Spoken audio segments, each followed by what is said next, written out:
Good evening. I'm going to sit because I get breathless when I stand. I want to begin with a question. If you were to die tonight, and at the gates of heaven, St. Peter asked you, "Why should I let you into heaven?" what would you say? Would you list all the good things that you've done?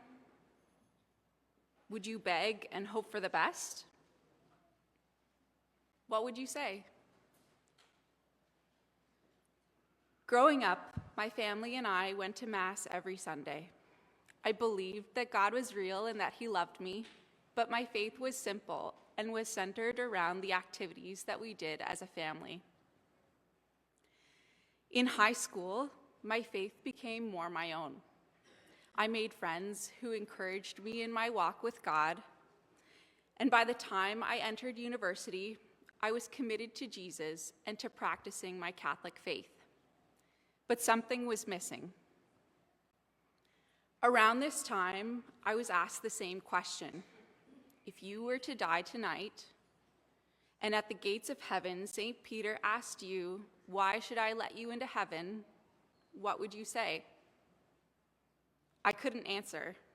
My internal reaction was, I'm a good person. I haven't ever done anything really bad. The truth was, I didn't understand just how much my sin, any sin, separated me from God.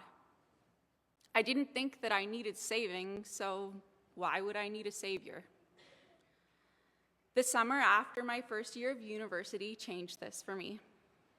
I still loved Jesus and went to Mass and confession, but I wanted to be accepted by the new friends I had made, and so I started drinking and partying with them as well. I knew that my actions were a contradiction to the good life I had been trying to lead, and I felt ashamed. By the end of the summer, I was tired of living a sinful lifestyle and eager to put that chapter of my life behind me. That fall, during a time of adoration in front of the Blessed Sacrament, I encountered the weight of my sin. I understood for the first time that I had separated myself from God eternally through my actions. In my mind, I was no longer the good person that I once was, and I definitely couldn't attain heaven now. I sat consumed for a long time by the weight of that realization. Then, when I was preparing to lead a Catholic faith study a couple weeks later, something shifted in my heart. In the leader's notes, it emphasized the importance of knowing the difference between Jesus as Lord and Savior and knowing that He was my personal Lord and Savior. In that moment, I finally realized that I needed Jesus to save me from my sin, and that no matter how good I was, without God's grace and mercy to bridge the eternal gap of my sins, I could never get to heaven.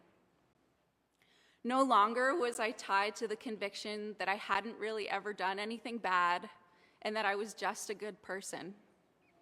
At last, I knew in my heart that God wanted to know me, wanted to be in relationship with me so much that He sent His only Son to die for me personally. Even if I were the only person who had sinned throughout all of history, He still would have died for me, not because of anything good I had done, but because of how good God is. My life changed radically after that moment.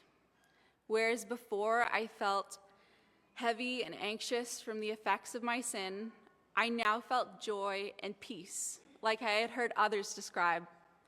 In fact, I was so filled with joy at having encountered God's personal love for me. I shared my experience with anyone who would listen. I could not stop talking about God's goodness. Since then, my walk with God has not always been easy, but I no longer worry about whether I will get to heaven. I know Jesus is, has, and will continue to save me from my sins, and He can for you too. God's love can transform you if you let it. The only question is, will you? Inviting Jesus into your life is as simple as saying yes. Thank you, and God bless.